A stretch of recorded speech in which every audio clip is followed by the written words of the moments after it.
Nah, makanya kenapa mereka manggil saya, manggil Om Mobi juga waktu itu, supaya orang tahu bahwa ada lelang, supaya banyak, karena pegawai KPK sendiri boleh ikutan itu, tapi tidak bisa lewat jalur dalam. Tapi yang ada di berita, wah terjadi pengoperasan di SPBU ini. Nggak pernah ada berita itu terjadi itu di swasta. Pernah nggak? Oke, hari ini kita kedatangan Om Fitra Eri. Halo, kedua kali ya kesini. Kedua kali, semoga jadi langganan terus ngomongin mobil. Amin, ya. Soalnya belakangan ini saya lagi suka bikin konten tentang mobil. Iya, terakhir itu bikin mobil juga kan, bikin konten tentang mobil. Iya. 2 hari yang lalu. 2 hari yang lalu, ya, betul. ya. Betul. Waduh, di notice sama Om Fitra. Waduh, cuman masih jauh viewsnya sama dia kalah. Enggak, kan views itu kuantitas. Tapi kan kualitas juga perlu. Waduh, gitu kan. siap. Semuanya masalah view. Iya. Nah, belakangan ini beliau kan lagi viral, apalagi setelah dan sebelum sih jadi saksi di Kejaksaan Agung kan. Terkait kasus korupsi Pertamina dan dalam dugaan BBM. Terus abis itu nanti part kedua gue juga bakal minta Om Fitra buat komenin tentang video yang gue baru bikin. Tentang kayak harga-harga, kenapa ada yang depresiasinya kencang, kenapa ada yang cuan banget gitu. Soalnya gue bisa analisa dari segi harga, tapi dari segi lain-lainnya Om Fitra yang lebih pas gitu. Siap. Oke, yang pertama dulu nih, Om Fitra. Pertama kali dengar case Pertamina ini ya, termasuk apa yang dilontarkan sama Pak Ahok. Apa yang ada dalam pikirannya Om Fitra?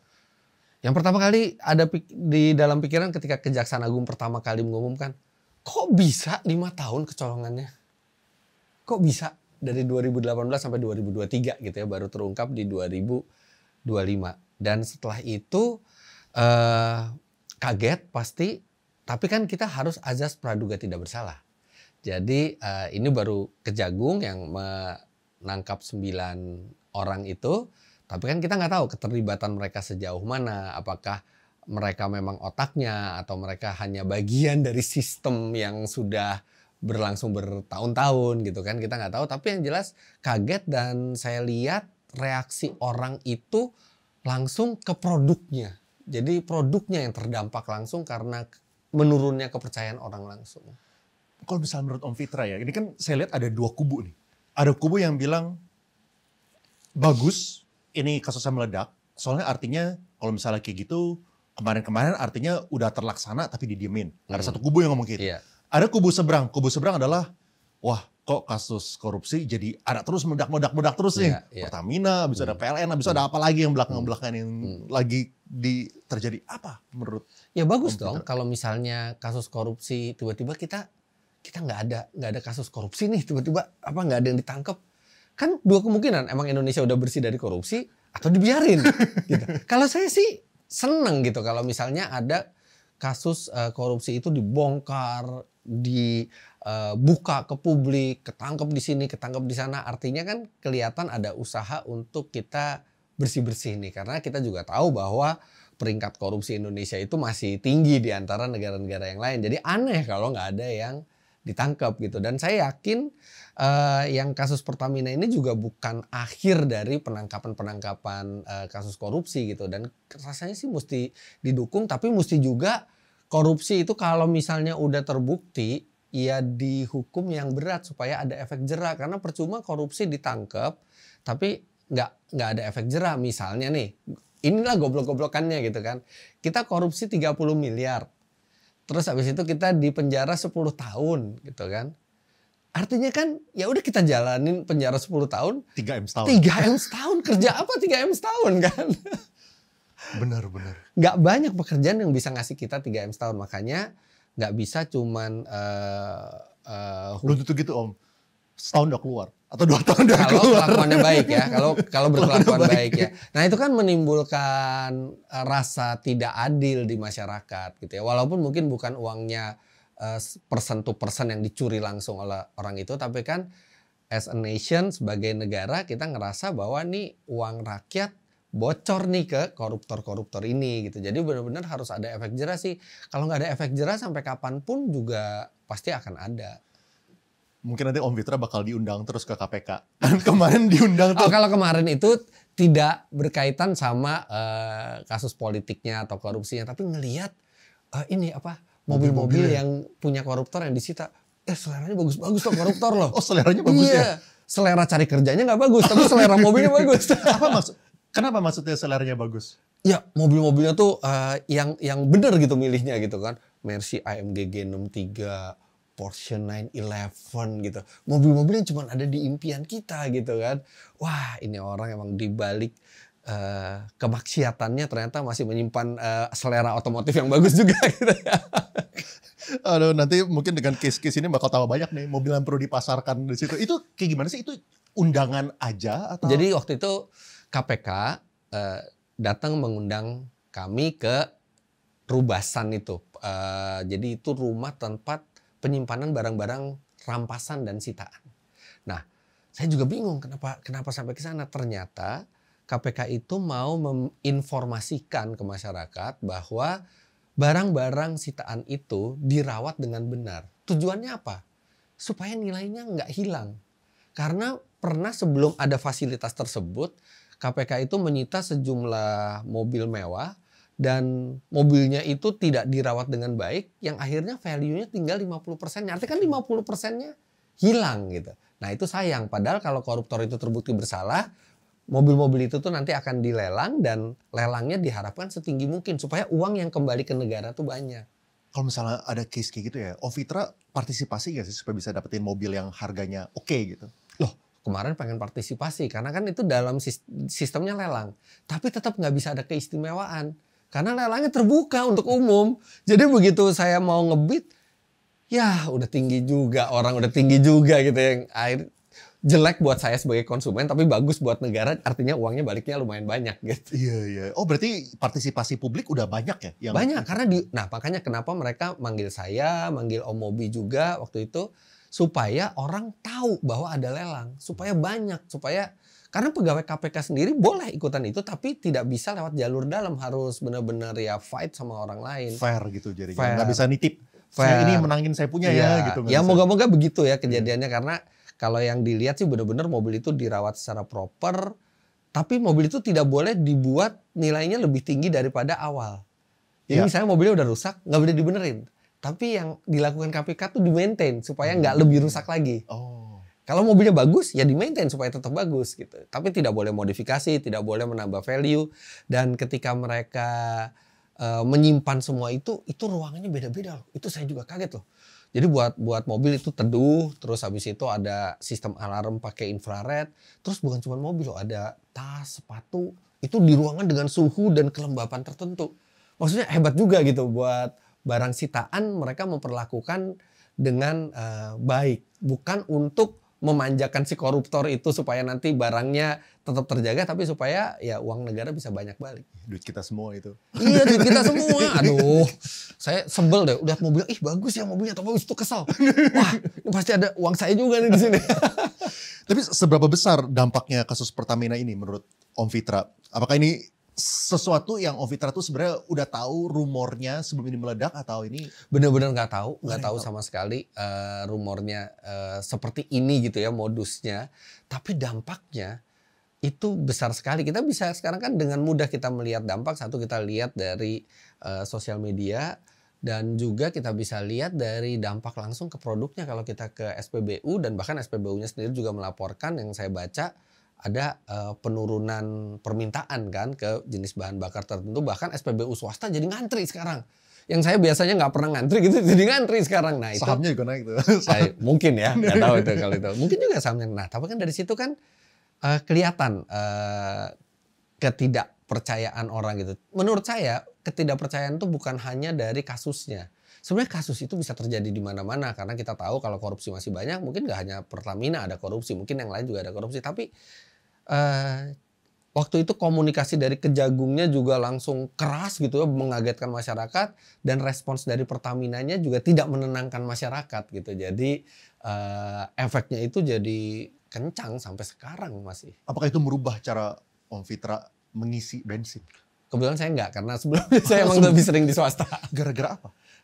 Karena sebenarnya kan saya nggak tahu mana bensin yang, maksudnya bensin kan tidak bisa kita deteksi secara langsung. Tapi waktu itu saya senang karena mereka membuat standar baru pelayanan SPBU di Indonesia. Kalau swasta itu nggak masuk ke Indonesia, saya juga nggak yakin Pertamina bisa sebaik sekarang pelayanannya. Nah, saya suka dengan semangat memberikan pelayanan, memberikan standar yang baik gitu ya, dan saya ngerasa lebih safe. Jadi saya waktu itu coba di SPBU swasta dan nggak pernah kecewa gitu ya. Pernah saya ngisi Pertamina, tapi lebih sering SPBU swasta ya karena lebih nyaman di situ. Tapi kan sebelum kan SPBU swasta kan setahu saya kan lebih mahal kan? Lebih mahalnya berapa ratus rupiah. Iya. Nah, kenapa sih ada maksudnya ini apakah gara-gara dulu pernah merasakan sesuatu waktu pernah atau enggak cuman preference aja gitu? Kita sering baca di berita, tiba-tiba ada bensinnya teroplos air, teroplos minyak. Oh, dari zaman dulu.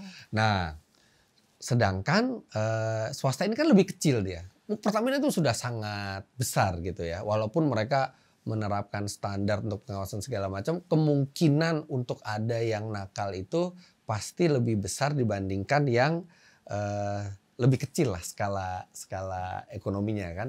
Dan saya ngeliat-liat di berita segala macam, sering ada di berita, wah terjadi pengoplosan di SPBU ini. Nggak pernah ada berita itu terjadi itu di swasta. Pernah nggak baca berita? Nggak pernah kan? Ada itu, selalu itu di SPBU milik negara. Nah, jadi dari situ saya ngerasa kayaknya lebih safe gitu ya. Tapi harus diakui sejak ada SPBU swasta, Pertamina juga berbenah loh. Ada Pertamina Pasti Pas, kemudian pelayanannya juga jadi lebih bagus, meterannya selalu pas. Kalau zaman dulu kan kita suka kesel hati tuh. Ngisinya kok nggak pas sih, atau pelayanannya kok sambil cemberut sih. Tapi kan kalau sekarang udah membaik pelayanannya. Nah ini momen ini bisa dipakai untuk Pertamina untuk lebih bagus lagi. Advice-nya Om Fitra gimana caranya supaya Pertamina bisa mendapatkan kepercayaan lagi dari publik? Justru ya harus dulu saya itu pernah ngelatih sales. Jadi salah satu yang harus disyukuri adalah ketika ada problem. Karena ketika ada problem, di situ kita bisa menunjukkan bagaimana kita handle the problem, bagaimana problem itu membuat kita lebih baik lagi. Jadi Pertamina, ya ini udah nggak bisa dihindari, udah ada kasus ini, harusnya ini menggunakan momen ini untuk tampil ke publik, mengintrospeksi diri, mengaudit ulang semuanya. Kalau bahkan gunakan momen ini untuk membersihkan semua tikus-tikus yang masih ada tuh. Karena krisis atau masalah seperti ini, kalau tidak ditangani dengan baik bisa membuat kehancuran. Tapi kalau ditangani dengan baik, itu bahkan bisa membuat level yang lebih tinggi lagi bagi perusahaan itu. Tinggal bagaimana Pertamina menggunakan krisis ini untuk menjadi lebih baik. Terus kemarin ceritanya gimana? Kok akhirnya bisa dipanggil sama kejaksaan? Saya juga nggak tahu kenapa dipanggil Kejagung. Tiba-tiba ada telepon suatu hari. Biasanya telepon yang nomornya nggak saya kenal, itu saya nggak angkat. Nggak tahu kenapa hari itu kayaknya ini bukan nomor aneh-aneh nomornya gitu ya. Terus saya angkat. Halo Pak Fitra, ini saya dari Kejaksaan Agung Republik Indonesia. Penipu. Saya bilang gitu kan masih teman saya nawarin kartu kreditnya. Oke, tapi saya layanin terus. Oh ya gimana? Ini ya kami mau memanggil Bapak termasuk terkait dengan kasus di Pertamina. Saya pikir, oh ini pasti orang pengen manggil saya, nanti sayanya takut gitu ya dipanggil, terus mungkin saya kasih uang damai aja gitu ya. Terus tapi kan saya nggak mungkin langsung nuduh kan, terus saya bilang, oh ya udah kalau memang benar dari Kejagung RI, kirim aja surat panggilannya ke rumah saya. Bener loh, besoknya datang. Surat panggilan, oh ya udah sebagai, saya juga penasaran, terus datang ke sana, masuk ke ruang penyidik. Pertanyaan pertama penyidik itu, Pak Fitra punya waktu berapa lama gitu kan, karena di sini bukan diperiksa untuk sebagai calon tersangka juga bukan gitu ya, tapi lebih ke masalah teknis. Ya saya bilang ada 2 jam dan habis itu pertanyaannya juga seputar teknis. Saya nggak tahu karena Kejagung itu kan memeriksa banyak saksi. Pertanyaan itu akan digunakan untuk apa? Tapi yang jelas pertanyaan tidak keluar dari ekspertis saya sebagai yang cukup paham mesin mobil gitu. Tapi saya juga bilang ke KPK kalau mengenai bahan bakar pasti ada akademisi yang lebih capable dari saya. Nah itu yang saya minta Om Fitra juga ajarin ke kita-kita nih. Soalnya finance mungkin saya sedikit ngerti, tapi kalau soal mobil finance ngerti banyak. Mobil ngerti lumayan. Enggak, mobilnya nol. Nah boleh ajarin kita gak sih yang basic nih? RON itu kan ada 90, misalnya Petralite. Habis itu ada 92 Pertamax, 95 Pertamax Plus. Yeah. Nah sebenarnya apa sih arti dari RON ini buat setiap Kalau mobil? saya bilang RON itu adalah standar kualitas BBM, percaya nggak? Nggak tahu. Nggak tahu. Nggak tahu. Banyak orang percaya bahwa RON itu adalah standar kualitas BBM. Padahal Lebih tinggi, tidak. lebih baik gitu. Iya, padahal tidak. RON itu hanya salah satu propertis dari bahan bakar. Bahan bakar tuh banyak propertis yang ada densitasnya, kepadatannya, ada viskositasnya, ada kekentalannya, ada deterjennya untuk pembersihnya, terus ada saya lupa namanya, nilai kalornya berapa, energi yang tersimpannya berapa. Nah, RON, Research Octane Number, angka oktan itu sebenarnya adalah tingkat ketahanan bahan bakar untuk tidak terbakar lebih awal. Kalau dia tidak terbakar lebih awal, dia bisa dikompresi lebih tinggi. Apa sih? Seperti apa sih bahan bakar yang terbakar lebih awal? Itu ngelitik namanya. Jadi proses, nih saya kasih tahu dikit aja basic tentang mobil dengan piston. Jadi ini ada piston, dia kalau naik turun gitu, dia pistonnya akan memutar crankshaft, crankshaftnya itu akan memutar roda. Jadi piston itu harus naik turun. Nah, gimana supaya menjaga piston ini tetap naik turun? Nah, dia ada 4 langkah. Langkah pertama, dia menghisap. Jadi ini katup masuk kebuka, dia akan hisap kayak suntikan tuh ngisap gitu. Ini akan masuk nih campuran udara dan bahan bakar. Kemudian pas dia ke atas lagi, katup masuknya ditutup, jadi tertutup ruangannya. Terus dia kompres tuh, dia tekan tuh udara dan bahan bakar itu sampai padat sekali. Setelah itu, setelah di titik mati atas namanya, dia turun sedikit, busi nyala, dar. Sambil dia ke bawah, nah inilah yang mendorong mesin supaya dia hidup dan bisa memberi tenaga. Makin banyak bahan bakar dan udara, makin besar ininya ledakannya. Itu namanya langkah usaha. Setelah itu terakhir, dia buang nih sisa-sisa pembakaran, dia buang, katup buangnya kebuka, ini kebuang ke sini, katupnya nutup, katup masuk, ngebuka lagi, nah dia ngisap lagi. Jadi begitu terus. Nah, bensin dengan oktan yang tinggi, ketika dipakai di mesin modern dengan kompresi yang tinggi, dia tahan untuk tidak terbakar sampai dia dibakar oleh busi, dipantik oleh busi. Tapi kalau bahan bakar oktannya rendah, sebelum dia waktunya terbakar, dia sudah meledak duluan karena dia tidak tahan nih. Bahan bakar kan sangat mudah terbakar kan. Nah, apa yang terjadi? Piston masih bergerak ke atas, sudah diledakkan. Jadi terjadilah tabrakan gaya yang itu bisa merusak piston, merusak ring piston, merusak silinder, merusak mesin. Nah, mobil-mobil modern sekarang punya sesuatu yang namanya knocking sensor. Jadi ketika dia mendeteksi ada menggelitik, dia mengubah settingan nyalanya busi supaya bahan bakar itu tidak terbakar, tapi efeknya mobil jadi lebih pelan, mobil jadi lebih boros. Tapi oktan bukan standar kualitas bensin, dia hanya ketahanan untuk dikompres. Nah, tapi memang mobil sekarang membutuhkan oktan yang lumayan tinggi. Kalau dikasih oktan rendah, ya ada 2 kemungkinan. Satu, dia akan lebih lambat dan lebih boros, atau kalau sampai terjadi ngelitik, ya rusak mesinnya. Kalau misalnya oktan yang berbeda-beda ini, biasanya mobil apa sih yang cocok misalnya untuk Petrolite, lalu untuk yang 95, 92, 90, beda ini kayak gimana? Apakah Ada di nanya buku dealer manual, atau kayak gimana? ada di buku manual dan ada di tempat bensin kita kalau kita buka. Oh, nggak pernah ngecek. Sebenarnya ya, oktan 90 tuh sudah terlalu rendah untuk mobil-mobil sekarang. Bahkan 92 pun sebenarnya tergolong rendah karena di negara tetangga aja di Malaysia paling rendah tuh 95 loh. Oh, paling tinggi kita jadi paling rendahnya mereka. Paling tinggi kita 98. Oh, 98. Ya, mereka paling rendah tuh 95. Itu pun harganya cuma 7.000 rupiah. Disubsidi atau? Ada subsidi. Oh, Lah, mereka subsidi. kita bensin subsidi aja oktan 90 masih 10.000 harganya. Makanya saya bilang kalau misalnya Pertamina bisa lebih efisien, siapa tahu harga bensin bisa lebih murah. Tapi balik lagi ke oktan, mesin-mesin modern sekarang itu rata-rata kompresi tinggi. Kenapa sih perlu kompresi itu tinggi? Supaya efisiensi pembakarannya lebih baik. Karena semakin rendah kompresi, dia lebih buruk.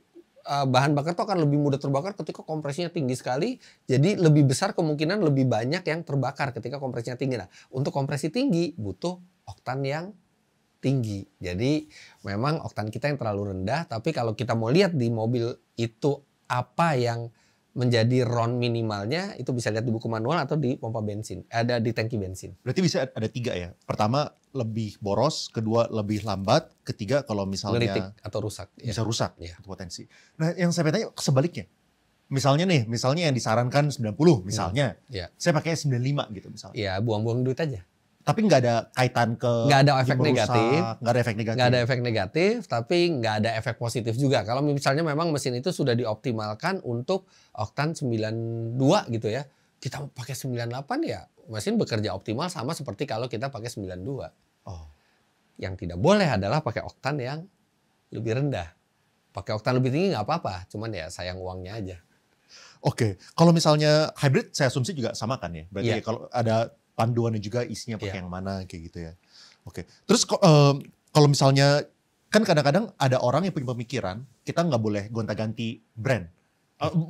Bukan orang lah, mungkin saya lah. Saya mungkin dulu pernah diinfoin, kalau misal kita udah isi brand A, misalnya isi yang 95, konsisten isi terus. Jangan gonta-ganti ke merek A, merek B, merek C gitu. Nggak masalah. Nggak masalah? Nggak ada masalah sama sekali. Bahan bakar itu bisa dioplos, bisa dicampur, bahkan berbeda oktan pun boleh dicampur.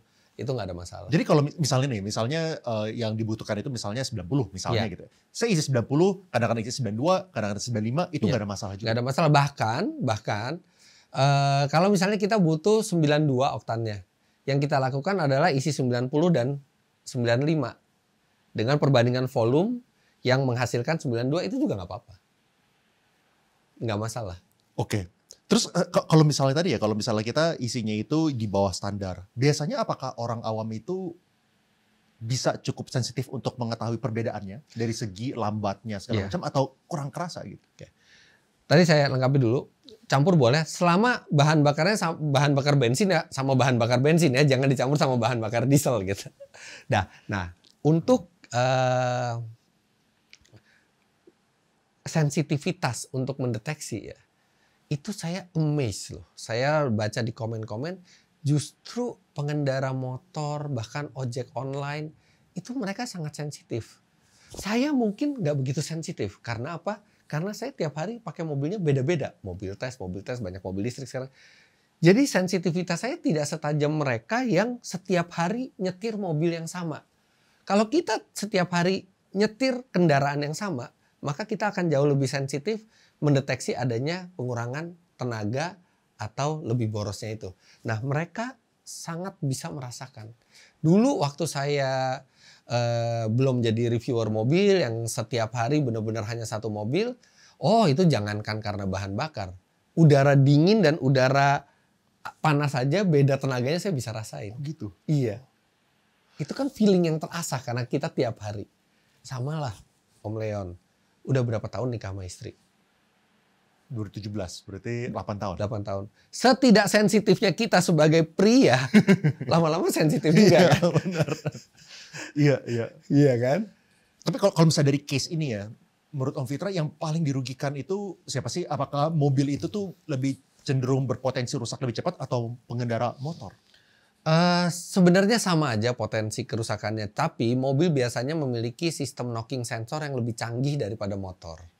Motor itu lebih simpel dan motor itu kalau misalnya terjadi memakai bahan bakar yang lebih rendah, kemungkinan besar tidak ada knocking sensor atau knocking sensornya lebih rendah teknologi dibanding yang mobil, dan yang merusak mesin adalah knocking. Kalau hanya berkurang tenaga dan boros itu tidak merusak mesin. Yang merusak mesin itu ke knocking, dan kalau terjadi knocking ya mesin motor dan mobil bisa sama-sama rusak. Rusaknya bisa dalam jangka yang panjang, perlahan-lahan. Tapi kalau ngelitiknya parah sekali ya bisa cepat rusaknya. Kalau misalnya orang beli mobil second hand, itu bisa tahu nggak sih? Misalnya minimalnya itu harusnya diisinya 95 gitu misalnya. Tapi saya misalnya nggak mau buang-buang duit, jadi untuk 5 tahun saya menggunakan mobil itu saya isi 90 terus itu misalnya. Nah, sebagai pembeli yang second, bisa tahu nggak sih? Nggak bisa. Tapi kita bisa mendeteksi kalau terjadi kerusakan mesin. Misalnya selama 5 tahun diisi oktan 90, efek yang terjadi cuman mobilnya lebih pelan, bensinnya lebih boros, tapi nggak ada kerusakan mesin, itu sih tinggal kita nanti isi bahan bakar yang normal lagi, mungkin semuanya bisa normal gitu ya. Sama ya kita nggak tahu keraknya di ruang bakarnya jadi banyak nggak karena pakai bahan bakar yang mungkin aditifnya tidak sebagus yang oktan yang tinggi. Tapi kalau misalnya kita mau beli mobil bekas dan dia sudah mengalami kerusakan akibat bahan bakar yang rendah karena knocking, itu masih bisa lumayan dideteksi.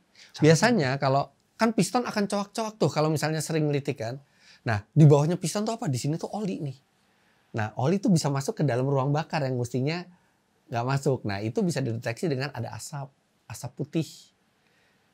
Baik ketika kita lagi idle atau kita lagi gas-gas tuh, biasanya kalau makin digas asapnya makin tebel tuh. Terus kalau misalnya kita uji emisi, karbonnya jadi lebih banyak. Karena ada oli yang masuk. Dan paling aman sih kalau misalnya kita ngerasa nih mobil kok ada bau oli terbakar ya di knalpotnya, ada asap tipis-tipis, lakukan general check up ke bengkel resmi. Biasanya kalau misalnya kita lakukan general check up ke bengkel resmi, ini bakal ketahuan isu-isu Iya, bahwa karena bengkel resmi biasanya akan melakukan uji emisi juga. Dari uji emisi itu ketahuan. Uji emisi itu kayak cek darah.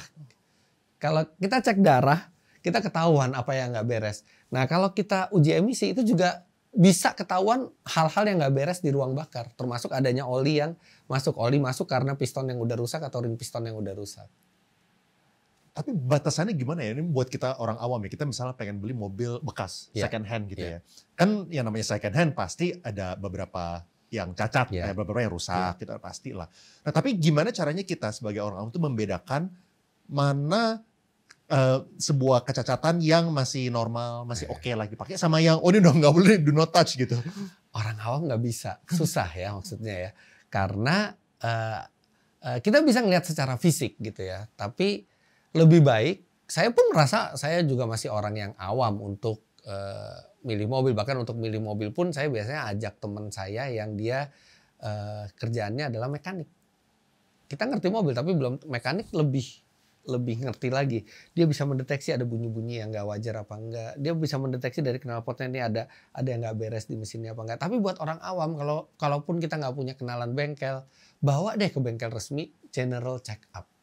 Udah ada cara mudahnya sekarang. Jadi bilang ke penjual, kayaknya oke nih. Tapi boleh nggak sebelum gua lunasin, satu persyaratan gua, kita bawa sama-sama ke bengkel resmi. Kalau oke, bayar. Kalau nggak oke nanti kita ngomong lagi. Tapi apakah ekspektasinya itu yang namanya mobil bekas kan? Kan pasti ada gitu yang cacat kiri kanan gitu kan. Nah, gimana cara kita membedakan yang ini yang boleh, yang ini yang enggak. Yang contohnya enggak, tabrakan, kenal tabrakan, banjir tuh sebaiknya itu dihindari kecuali kita mendapatkan harga yang miring gitu ya. Miring ya gitu ya. Karena mobil yang udah kecelakaan kita nggak tahu kekuatan strukturnya masih seperti apa. Nah, salah satu tahunya kecelakaan itu bisa coba ke bengkel resmi, siapa tahu ada riwayat perbaikannya. Bawa orang yang ngerti tentang bodi, bawa expert tadi kan. Nah cuman sekarang tuh zaman udah canggih. Sekarang tuh banyak platform mobil bekas yang dia sudah besar. Dan dia menjamin mobilnya tidak bekas tabrak, tidak bekas banjir. Mereka itu punya expert yang ketika mereka membeli mobil, mereka akan memeriksa semua itu. Mungkin harganya lebih tinggi dibandingkan kita langsung ke orang ya, tapi mereka sudah melakukan proses itu dan saya beberapa kali sudah melihat proses produksi mereka. Saya selalu kasih saran kalau ke teman saya yang awam, udah deh lo beli dari platform ini, ada 3 atau 4 platform, dah tinggal lo pilih mobilnya sama harganya cocok apa enggak. Tapi lo udah nggak usah pikir lagi masalah mobil ini bekas tabrakan apa enggak, mobil ini bekas kebanjiran apa enggak, karena mereka menjamin kalau kita sampai ketahuan bahwa mobil itu bekas tabrakan atau banjir, kita bisa meminta mobil pengganti ke mereka atau kita bisa tuntut mereka karena mereka memberi janji itu. Nah itu paling gampang buat awam. Harga lebih mahal dikit, tapi kita terhindar dari resiko yang nggak perlu. Iya. Kalau misalnya buat Om Fitra sendiri ya, apakah seberapa penting angka depresiasi itu di kemudian hari yang menjadi pertimbangannya Om Fitra? Mungkin buat saya depresiasi itu nggak sesimpel orang menghitung depresiasi. Orang menghitung depresiasi biasanya gue beli mobil harga 500, nanti kira-kira 2 tahun gue pakai harga mungkin tinggal 380, artinya ada 120 juta dalam 2 tahun, artinya 60 juta setahun, artinya 5 juta sebulan gue keluar buat mobil itu untuk depresiasi. Nah tapi kalau saya itu melihat seperti yang di podcast pertama kan, mobil itu bukan sekedar alat transportasi. Kalau cuma sekedar alat transportasi, 2-3 mobil cukup gitu kan. Sekarang Tapi ada 20 sekarang. udah 20, udah dikurangin. Udah 20. Tinggal 20. Sisa jadi. 20. Sisa. Cuman gini. Saya kan konten kreator mobil ya. Jadi mobil itu akan menghasilkan sesuatu juga gitu ya dari konten. Kemudian misalnya ada endorse barang gitu ya ke satu mobil itu kan juga akan menghasilkan. Jadi ngitung depresiasinya adalah gue beli mobil segini, jual segini, di tengah-tengahnya itu mobil itu menghasilkan konten ini. Jadi seperti itu. Jadi buat gue nggak terlalu takut dengan depresiasi. Tapi untuk Anda semua, depresiasi itu menyakitkan loh.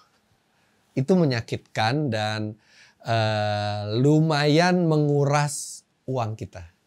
Jadi cermat-cermatlah membeli mobil. Semakin murah mobil yang kita beli, depresiasinya mestinya akan semakin aman buat kita. Ya. Nah ini saya mau sharing beberapa data ke Om Fitra nih. Ya. Tapi ini mau dikasih disclaimer dulu cara pengerjaan datanya gimana. Soalnya kan yang pasti seperti setiap riset datanya yang gue bikin tuh nggak perfect. Ini ada beberapa catatan. Jadi yang gue cek itu adalah harga baru 2015, 2020 sama 2023. Oke. Jadi harga baru ini, abis itu gue lihat harga secondnya di 2024. Jadi kelihatan 1 tahun, lalu 9 tahunnya juga gitu dan di tengahnya. Lalu juga ada beberapa tuh yang lebih langka. Kayak misalnya kayak S-Class yang setahun susah nyarinya orangnya jual second S-Class gitu betul, misalnya. Betul. Terus abis itu ada beberapa yang tipenya itu berubah. Misalnya ML berubah jadi GLE.